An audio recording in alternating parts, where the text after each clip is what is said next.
तो teaching aptitude जो है उसका अभी तक जितना अपन ने पढ़ा है उसका एक रिवीजन लगा लेते हैं। ठीक है, जो अपन ने शॉर्ट नोट्स बनाए हैं। ठीक है, बाकी डिटेल स्टडी इनकी अपन कर चुके हैं। 8 पेजेस की, 8 पेजेस को अपन ने 4 पेजेस में कन्वर्ट कर लिया है।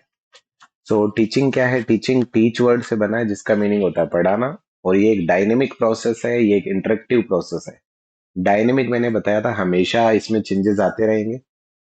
इंटरेक्टिव प्रोसेस जब मैं बोल रहा हूँ तो इंटरेक्टिव का मतलब हो गया जहाँ टीचर और जो स्टूडेंट है उनके बीच में इंटरेक्शन हमेशा चलता रहेगा। इट मीन्स ये कम्युनिकेशन प्रोसेस भी है। ये कम्युनिकेशन प्रोसेस भी है। और जब हम बात कर रहे हैं टीचर की और स्टूडेंट की, तो टीचिंग के ये दो पोल है, स्टूडेंट और टीचर। तो इसलिए इसे बाइपोलर प्रोसेस कहा जाता है, और ये बाइपोलर प्रोसेस कहा था एडम ने। इसलिए अपन इसे नैरो थिंकिंग भी बोलते हैं। और ब्रॉड थिंकिंग में हम ट्राइपोलर प्रोसेस लेके चलते हैं। ट्राइपोलर में 3 पोलर होंगे। स्टूडेंट टीचर तो होगा, करिकुलम एक्टिविटी भी होगी। और करिकुलम का मतलब होता है स्ट्रक्चर्ड एजुकेशन, जो बिहेवियर है उसको करिकुलम बोलते हैं। और ये दिया किसने था? तो ये डेवी ने दिया था, जॉन डेवी ने। उसके बाद आता है क्वाड्रिपोलर। क्वाड्रिपोलर जो प्रोसेस है, इसमें स्टूडेंट आ जाएगा, टीचर आ जाएगा और करिकुलम आ जाएगा। ठीक है, प्लस एनवायरनमेंट आ जाएगा। एनवायरनमेंट में एक तो फिजिकल एनवायरनमेंट और एक आपका डिजिटल एनवायरनमेंट। जो मॉडर्न साइकोलॉजिस्ट है वो ऐसा बोलते हैं कि जो टीचिंग है वो एक क्वाड्रिपोलर प्रोसेस है। ठीक है। उसके बाद आता है व्यू पॉइंट। टीचिंग के जो व्यू पॉइंट्स है उनकी अगर बात करें तो 3 व्यू पॉइंट्स है। एक है अथॉरिटी, यानी कि जो टीचिंग है वो एक अथॉरिटी की तरह है, जहां पर आप अथॉरिटी की तरह काम करेंगे। और चूंकि आप अगर अथॉरिटी की तरह काम करेंगे तो आप जो चाहेंगे ना वही बाकी सब लोग करेंगे। इसका मतलब ये टीचर सेंटर्ड हो गया। दूसरा है डेमोक्रेटिव, जहां पर आप बच्चों के लिए काम करेंगे। डेमोक्रेटिव का मतलब ही हो गया डेमोक्रेसी के लिए काम करना। ठीक है, तो ये स्टूडेंट सेंटर्ड अप्रोच हो गया। उसके बाद है लेजर फेयर, इसका मतलब है फैसिलिटेटर। आप है ना, बच्चा खुद से चीजें सीखेगा, बट अगर उसके कहीं प्रॉब्लम आएगी तब वो रुकेगा वहां पर और आपसे पूछ लेगा, यानी टीचर से पूछ लेगा। तो टीचर जो है वहां पर क्या होगा? फैसिलिटेटर होगा। नेचर की बात करते हैं, अगर अपन टीचिंग एप्टीट्यूड के नेचर की बात करें कि टीचिंग के नेचर्स क्या होंगे, तो हम टीचिंग में कुछ पॉइंट्स बना के चलते हैं नेचर और कैरेक्टरिस्टिक्स में। उसमें पहला पॉइंट है हमारे पास लेवल। तो लेवल में 3 लेवल होते हैं, मेमोरी, अंडरस्टैंडिंग और रिफ्लेक्टिव। इन्हीं की जागे आगे जाके अपन ब्लूम टेक्सोनोमी में, गेगने के जो टेक्सोनोमी है उन सब में इन्हीं की बातें करने वाले हैं। तो मेमोरी जो है उसको अपन बोलते हैं रोट लर्निंग से जोड़ के। अंडरस्टैंडिंग में जहां पर रोट लर्निंग तो है लेकिन साथ में आपको लॉजिक्स और रीजन बताए जाएंगे। रिफ्लेक्टिव जहां पर जो सेल्फ थिंकिंग है उसको क्रिएट किया जाएगा। उसके बाद दूसरा कैटेगरी हमारे पास आता है डायनेमिक एनवायरनमेंट। जो डायनेमिक एनवायरनमेंट है उसमें क्या है? तो उसमें सोशल, कल्चरल और टेक्नोलॉजिकल, ये 3 टर्म्स आते हैं। और उसके बाद आता है इंटेलेक्चुअल, जहां पर थिंक, एनालिसिस और क्रिएटिविटी की बात होती है। नेक्स्ट आता है आर्ट एंड साइंस, यानी कि टीचिंग जो है वो आर्ट भी है और टीचिंग जो है वो साइंस भी है। उसके बाद आता है कि टीचिंग एक कॉन्टिन्यूअस प्रोसेस है। कॉन्टिन्यूअस का मतलब जो टीचिंग है वो लगातार चलने वाली प्रक्रिया है, सतत प्रक्रिया है। जो टीचिंग है वो इंटरेक्टिव है, स्टूडेंट और टीचर के बीच एक इंटरेक्टिव प्रोसेस है टीचिंग। जो टीचिंग है वो एक सोशल प्रोसेस है, क्योंकि कहीं ना कहीं जो बच्चा है वो चीजें सीख के जा रहा है, वो अप्लाई कहाँ पर करेगा? समाज में करेगा। तो ये एक सोशल प्रोसेस है। और उसके बाद गोल ओरिएंटेड टीचिंग जो है वो गोल ओरिएंटेड होती है। जैसे अभी हम जो चीजें कर रहे हैं, जैसे मैं टीचिंग कर रहा हूँ, तो एक गोल है कि भाई इस गोल को ध्यान में रखकर मैं टीचिंग कर रहा हूँ। तो टीचिंग जो है वो क्या होगी? गोल ओरिएंटेड होगी। उसके बाद टीचिंग जो है वो फॉर्मल और इनफॉर्मल दोनों तरह की हो सकती है। फॉर्मल इनफॉर्मल का मतलब है कि फॉर्मल का मतलब जो स्ट्रक्चर्ड फॉर्मेट में होगी, जैसे स्कूल, यूनिवर्सिटी, कॉलेजेस में फॉर्मल एजुकेशन चलती है। इनफॉर्मल का मतलब जैसे अभी जो अपन पढ़ रहे हैं, तो हमारा कोई स्ट्रक्चर नहीं कि इतनी देर ही पढ़ना है। हम ये सोच रहे हैं कि मैक्सिमम जितना टाइम हम पढ़ सकते हैं, मैक्सिमम टाइम पढ़ना है। अपन ने जिस टाइम भी स्टार्ट करना है, मान लीजिए अपन ने टारगेट किया 4:30 का, 5 o'clock का, तो हो सकता है थोड़ा लेट हो जाए, थोड़ा जल्दी हो जाए। और कितने टाइम तक पढ़ना है ये हमने ऐसे स्ट्रक्चर नहीं है कि 9 बजे तक ही पढ़ना है, 10 बजे तक। मैक्सिमम जितना टाइम अपन दे सकते हैं उतना टाइम अपने को स्पेंड करना है। तो ये इनफॉर्मल हो गया। तो मैंने आपको बताया था कि एग्जाम्पल पूछे जाते हैं कि जैसे एक स्टेडियम है, उसमें एक फ्रेंड दूसरे फ्रेंड को गाइड कर रहा है कि तुझे ऐसे खेलना है, तो वहां पर कौन सी टीचिंग हो रही है? इनफॉर्मल हो रही है। वही चीज अगर कोई एकेडमी में टीचर सिखा रहा होता है कि कैसे खेलना है, तो वो हो जाता फॉर्मल। उसके बाद आ जाता है क्लोजली रिलेटेड। ये लर्निंग, इंस्ट्रक्शन और ट्रेनिंग के साथ ये क्लोजली क्या है? रिलेटेड है। तो ये हमारे कुछ नेचर और कैरेक्टरिस्टिक्स की बात होगी। अब आगे आ जाते हैं, अब आ जाता है टीचिंग का कॉन्टिन्यूम। जो कॉन्टिन्यूम है टीचिंग का, इसे बोलते हैं अपन स्पेक्ट्रम और एजुकेशन एक्टिविटी। और इसमें चार एलिमेंट है हमारे कि टीचिंग जो है वो किस किस चीज पे टिका हुआ है। तो कंडीशनिंग, ट्रेनिंग, इंस्ट्रक्शन और इंडोक्ट्रिनेशन। कंडीशनिंग का मतलब टीचिंग जो है वो बिहेवियर को बदलता है। टीचिंग जो है उसमें ट्रेनिंग आता है जो स्पेसिफिक स्किल को डेवलप करने के लिए यूज किया जाता है। जो टीचिंग है वो इंस्ट्रक्शंस, जिसमें डिलीवरी ऑफ कंटेंट कैसे करना है आपको, कंटेंट का डिलीवरी वो देखा जाता है। और इनडॉक्ट्रिनेशन का मतलब होता है ब्लाइंड फेथ। मैंने आपको एग्जांपल देके बताया था कि जैसे किसी की बात पर ब्लाइंडली फेथ करना, कि अगर सर ने ये बोल दिया है, टीचर ने ये बोल दिया, मतलब यही सही है। टीचर ने बोल दिया 2+2 = 5 होता है, तो हम 5 ही मान ले। ये होता है इनडॉक्ट्रिनेशन, यानी कि बिना कंफर्मेशन के किसी बात को मान लेना। तो ये हो गया हमारा टीचिंग कॉन्टिन्यूम। और उसके बाद आता है principle of teaching. Principle of teaching में क्योंकि हम रिवीजन कर रहे हैं तो फटाफट पॉइंट टू पॉइंट चल रहे हैं अपन, पहले अपन डिटेल डिस्कशन लेके आ चुके हैं। मोटिवेशन क्या है, तो मोटिवेशन का मतलब हो गया, अब प्रिंसिपल मैंने आपको बताया था, प्रिंसिपल यूज क्यों किए जाते हैं किसी भी चीज को बेटर बनाने के लिए। तो बेटरमेंट ऑफ समथिंग, कुछ भी बेटरमेंट के लिए अगर आप कर रहे हो तो उसके लिए अपन प्रिंसिपल यूज करते हैं। तो टीचिंग को बेटर करने के लिए हम जो प्रिंसिपल यूज कर रहे हैं उनमें क्या क्या है, तो उनमें है हमारे पास में मोटिवेशन। मोटिवेशन से बच्चा जो है, अगर टीचिंग में मोटिवेशन नहीं होगा तो बच्चे का इंटरेस्ट क्रिएट नहीं होगा पढ़ने के लिए। दूसरा, लर्निंग बाय डूइंग, बच्चे को प्रैक्टिकली चीजें सिखानी है। बच्चे को हर चीज एक्ट करके दिखाना है कि भैया ये कैसे होता है। ठीक है, तो learning by doing. And next thing is interest. Interest का मतलब क्या हो गया कि बच्चा जो भी कर रहा है, अगर उसको कुछ पढ़ाया जा रहा है, अगर उसके अंदर इंटरेस्ट क्रिएट नहीं हुआ वो पढ़ने के लिए, तो वो बच्चा प्रॉपरली चीजें तैयार नहीं करेगा। इसका मतलब उसके नॉलेज को एसोसिएट करना, कि जैसे मुझे मान लीजिए कुछ पढ़ाना है तो पहले मैं कुछ ऐसे एग्जाम्पल लूं जिससे बच्चे को लगे हाँ मुझे ये चीज पढ़नी जरूरी है, मेरे आगे काम आएगी। ठीक है, इस तरीके से। उसके बाद है डेफिनेट एम। जो एक प्रॉपर एम है वो होना चाहिए। जब भी टीचिंग कर रहे हैं तो वो एम के साथ होगी, एक उद्देश्य के साथ होगी। बिना उद्देश्य की टीचिंग अगर कोई कर रहा है तो वो टीचिंग नहीं है, टाइम पास है। और अगर हम अभी जैसे कि मान लीजिए मैं इनफॉर्मल टीचिंग कर रहा हूँ लेकिन मेरे पास भी एक एम है कि बच्चों को ईएमआरएस Tier 1 के लिए रेडी करना है, तो ये पूरा का पूरा डेटा अपने को पढ़ना होगा। ठीक है, सो डेफिनेट एम उसके पास होना चाहिए। रिकॉग्नाइज डिफरेंट, यानी कि पहले जो बच्चा जो है अलग सिमिलर चीजों जो है उनके अंदर वो रिकॉग्नाइज करे, यानी पहचाने कि कैसे अलग है। जैसे मान लीजिए मैं कहता हूँ कि राउंड जो है, राउंड चीजें, गोल जो चीजें हैं, गोल एप्पल भी होता है, गोल ऑरेंज भी होता है। तो वो ऑरेंज और एप्पल को डिफरेंशिएट कर पाए, वो वाली एबिलिटी जो है अपने को बच्चे में डेवलप करनी है। And next thing is selection. जो भी कंटेंट सेलेक्ट कर रहे हैं वो टू द पॉइंट हो, एग्जाम ओरिएंटेड हो, ऐसा कंटेंट जो है वो आपको सिलेक्शन करना है। उसके बाद में है, अच्छा इंडिविजुअल डिफरेंस था क्या? ठीक है, तो इसका मतलब ये हो गया कि जब बच्चे को टीच किया जा रहा है तो उस समय क्या करना है, जैसे दो कैंडिडेट है तो एक वीक है और एक एवरेज है। तो वीक वाले कैंडिडेट को वीक के अकॉर्डिंग ट्रीट करना है और एवरेज वाले को एवरेज के अकॉर्डिंग ट्रीट करना है। वो हो गया रिकॉग्नाइज करना, पहचानना। हर अलग अलग स्टूडेंट की जो एबिलिटी है उनको आइडेंटिफाई करना और उसके अकॉर्डिंग उनको टीच करना। उसके बाद है प्लानिंग। प्लानिंग का मतलब हो गया जब भी आप टीच कर रहे हो तो वो एक प्रॉपर प्लान बना के जाइए कि आज मुझे इतने टाइम में ये डेटा कंप्लीट करना है।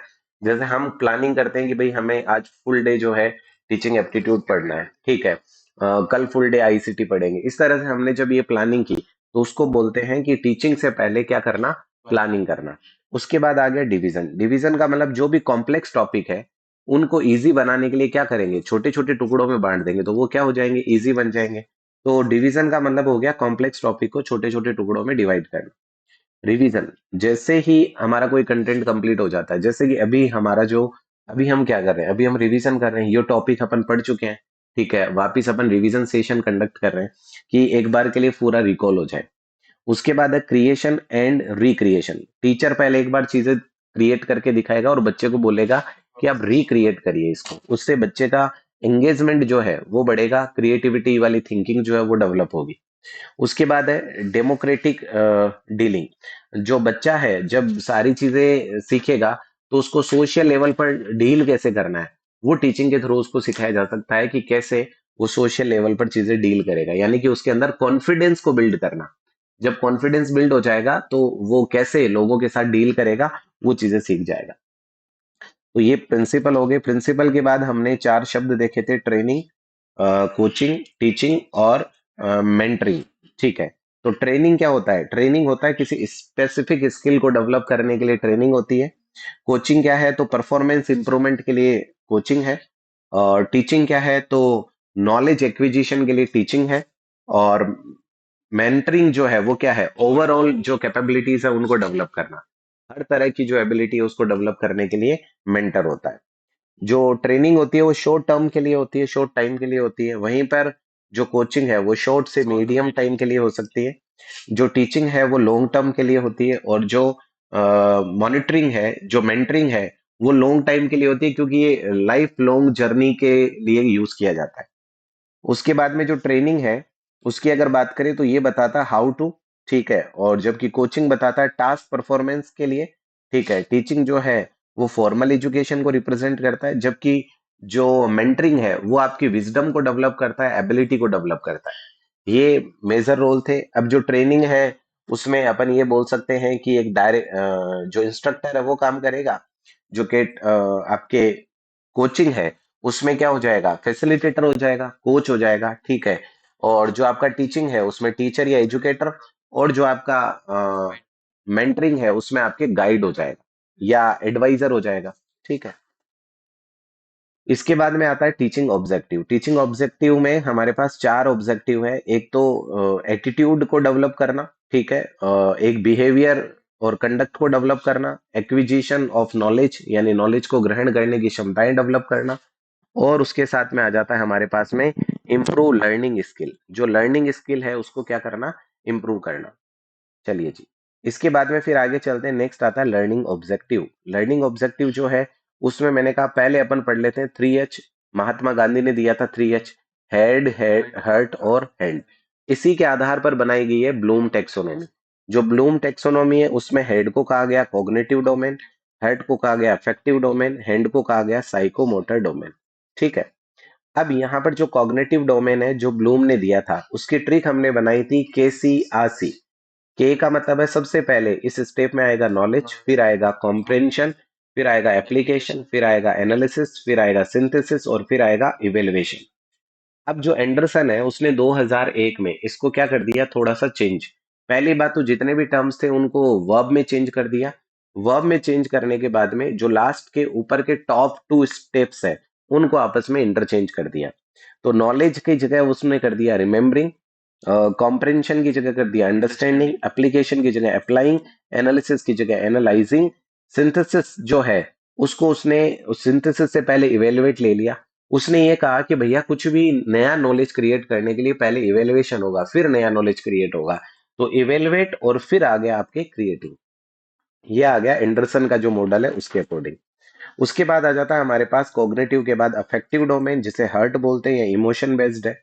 इसके लिए हमने ट्रिक बनाया था R² वॉक। R² वॉक जो है उसमें क्या आ जाएगा? आर का मतलब है रिसीविंग, आर फॉर रिस्पॉन्डिंग। पहले रिसीविंग होगा, फिर रिस्पॉन्ड होगा, फिर वैल्यूइंग होगा, फिर ऑर्गेनाइजिंग होगा और फिर कैरेक्टराइजिंग होगा। इसके बाद हमारा जो सी टर्म आता है दैट इज साइकोमोटर डोमेन या एक्शन बेस्ड या फिर हैंड। इसमें आता है PSG MCAO। ठीक है।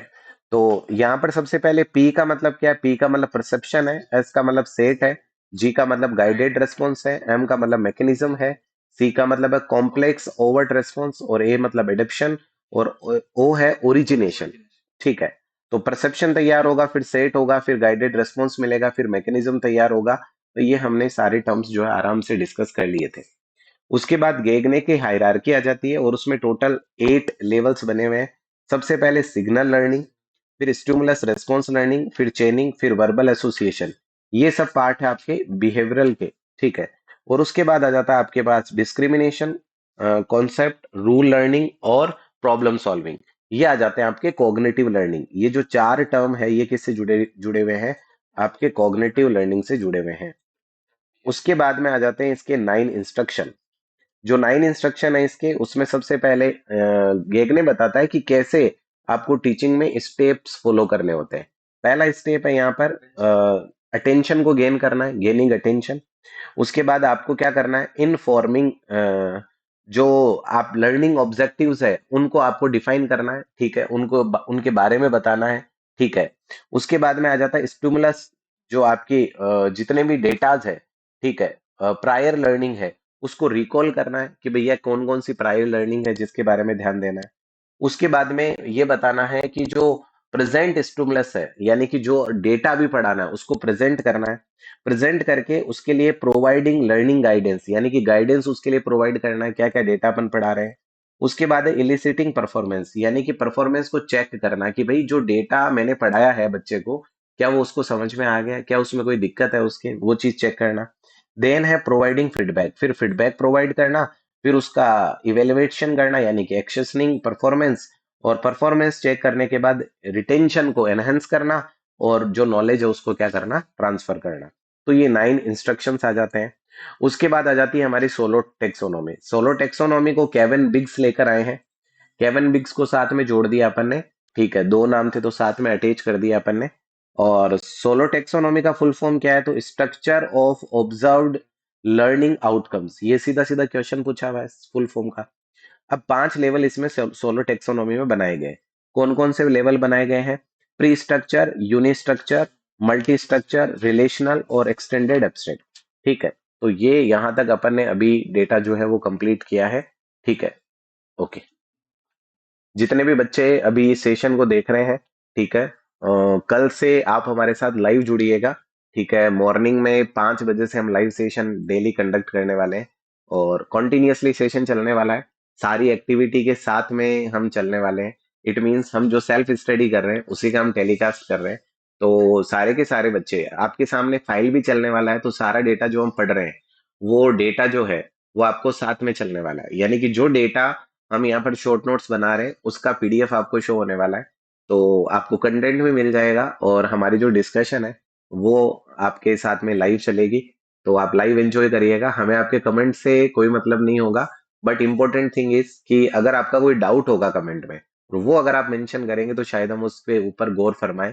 बाकी कमेंटिंग का कोई सेंस नहीं होगा, क्योंकि हमारा फोकस स्टडी पे होगा। और अगर आप मिलके स्टडी करना चाह रहे हैं हमारे साथ में, तो आपका वेलकम होगा। और बहुत अच्छे से आप भी अपनी स्टडी को पॉलिश कर सकते हैं। और जो बच्चे ईएमआरएस के लिए किसी भी एग्जाम में, टीजीटी का कोई भी एग्जाम दे रहे हैं और टीयर 1 अगर आप अटेम्प्ट कर रहे हैं, तो टीयर 1 के लिए अभी हम डेडिकेटली वर्क कर रहे हैं। आप भी टीयर 1 के लिए हमारे साथ जुड़ के काम कर सकते हैं।